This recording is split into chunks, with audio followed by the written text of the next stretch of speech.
Welcome back to another edition of the Big Ten Morning Minutes. I'm your host, Michael Chen. You can give me a follow on Twitter at MFC2123.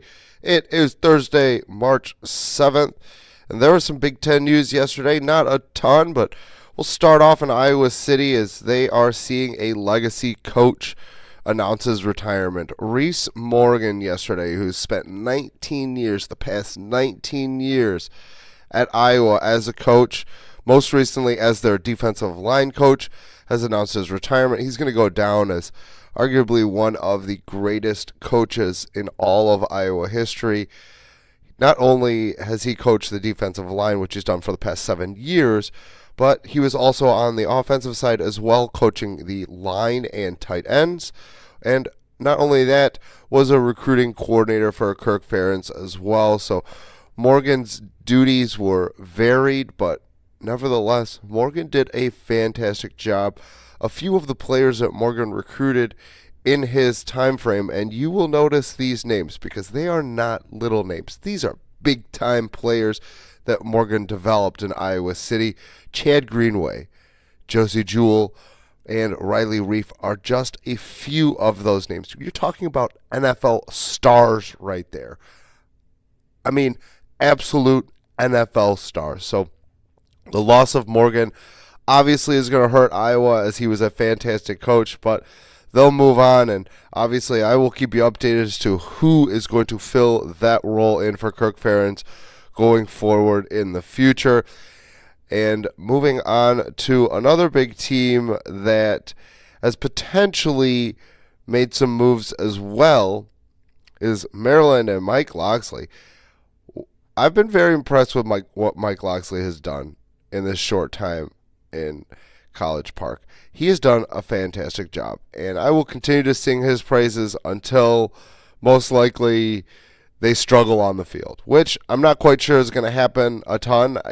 Obviously you can't expect them to be conference championship caliber immediately because of the talent that was there at Maryland. However, what Locksley has done to improve the talent has been very, very impressive. And yesterday he got his first commit for the 2020 class, an offensive lineman, Jordan White. Now, White, not probably the highest rated recruit that Locksley is going to get in this class, but I think the most important part of the Jordan White commitment is where White goes to high school. White is an athlete at DeMatha, and DeMatha puts up a ton of D1 talent every year. And for Locksley to realize and say, hey, look, I have to, in order to compete in the Big Ten, I have to recruit locally and do it well and make inroads in big-time schools like DeMatha. So Locksley, again, a fantastic job of going into DeMatha. Although, like I said, White's probably not the best rated player that they'll get in this class. He's still a huge commitment due to the fact of where he goes to high school. So again, Locksley, fantastic job. A great start at his tenure in Maryland. We'll continue to watch what he does because I think Maryland could be a potential sleeping giant, similar to what Greg Schiano did with Rutgers about 10 years ago, where he brought them into national relevance. I think Maryland was a little late again on getting Locksley there. He was trending there a few years ago and ended up not going there. Had to obviously go coach other places, and I think going to Alabama might have been the best thing to happen to Locksley because he got to learn from one of the greatest of all time in Nick Saban, and he's going to use that knowledge and bring it up to College Park. So again, fantastic start for the tenure of Mike Locksley. And obviously the scouting combine ended a few days ago, and a lot of mock drafts are starting to drop. There's a couple that dropped yesterday, so I'm going to update you what's going on that one. ESPN's Todd McShay updated his mock. He has Nick Bosa going 2 to San Francisco. Dwayne Haskins, the quarterback, going to the Giants at 6. Rashawn Gary, who had a fantastic combine, he worked his way up all the way to number 8, going to Detroit. TJ Hawkinson, the tight end, is going 12 to Green Bay. Devin Bush, the linebacker, 20 to Detroit. Paris Campbell obviously had a good combine as well. He moved into the first round at 27 to Oakland. And rounding out the final Big Ten player in McShay's draft was Noah Fant at 31 going to the Rams. NFL.com's Daniel Jeremiah, he updated his mock as well. His first couple players for the Big Ten, almost exactly like McShay's. He also had Bosa at 2, also had Haskins at 6, also had Gary at 12. Here's where they differed, though. I'm sorry, Gary at 8. Here's where they differed at 12. Instead of Hawkinson, the Packers end up picking the other Iowa tight end in Noah Fant. Devin Bush moves up just a little bit in this one, 18 to Minnesota. Paris Campbell goes up a little bit as well, 5 slots at 22 to Baltimore. And Hawkinson goes right behind Campbell at 23 to the Texans.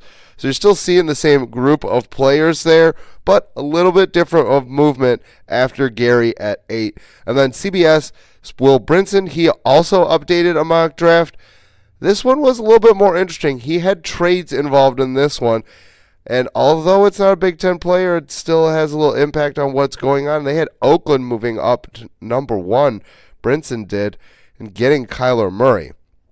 Also had Bosa at 2, going to San Francisco. A little bit different landing spot for Dwayne Haskins here. Dropped a slot from 6 to 7. It's going to end up in Jacksonville, is what Brinson believes. Also had Noah Fant going 12 to Green Bay. Rashawn Gary in this one, a little bit lower, not going to Detroit. He's ending up 13th, going to Miami. TJ Hawkinson going to Seattle at 21. And Devin Bush, 25, going to the Eagles. No sight of Paris Campbell in this one. I guess Brinson wasn't very high on what Campbell ended up doing during the scouting combine. Unlike the other ones, I tend to think that Brinson's a little bit wrong on that one. Campbell fixed some issues that he had early on in his career with catching the ball. If you watched Campbell, pretty much his freshman through junior year, he had the dropsies. Did not have the dropsies in his senior year. Sometimes the light goes on for seniors when they realize this is their last go-around and they really need to do a lot of things. And Campbell was always going to test well. He was a track athlete, a very high-rated track athlete coming out of high school. But you have to remember, this young man was a running back in high school, so he had to learn how to become a wide receiver, and he did, and looks like he's going to cash in sometime after the draft with hopefully a nice slot for him. And then CBS was pretty active yesterday, and they released their top 25 plus 1 for men's college basketball. They had the highest-ranked Big Ten team was the Wolverines at 7. Michigan State is staying in the top 10, right at 10. A few slots behind them, they've got the Boilermakers at 14. They have the Terrapins at 19, and then right behind them, they have Badgers at 20.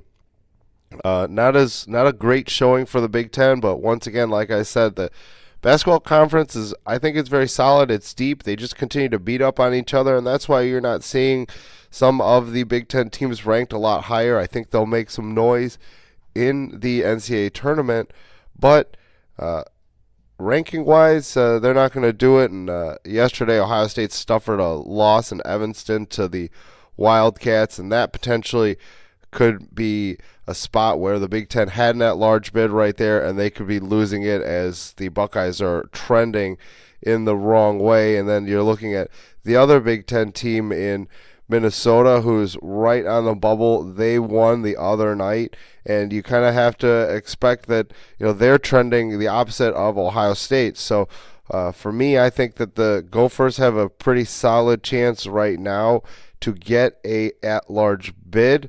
We will see. Obviously, you don't necessarily need to be a 500 team within the conference. You just have to have some quality wins, and I think the Gophers have a few quality wins. The Buckeyes are lacking in that department, and that's why I think that they're most likely NIT bound. So you'll most likely get the Gophers into the tournament. So you're looking at 7 teams from the Big Ten, which would be a solid showing. However, at some points in the season, there was possibility that they could get 8, potentially 9 teams. So, again, the conference beat itself up. But those teams that will make it into the NCAA tournament will be battle tested. And that's going to do it for this morning's edition of the Big Ten Morning Minutes. I've been your host, Michael Chen. I will still continue to be your host as we move along. Thanks for listening, and have a great day, Big Ten fans.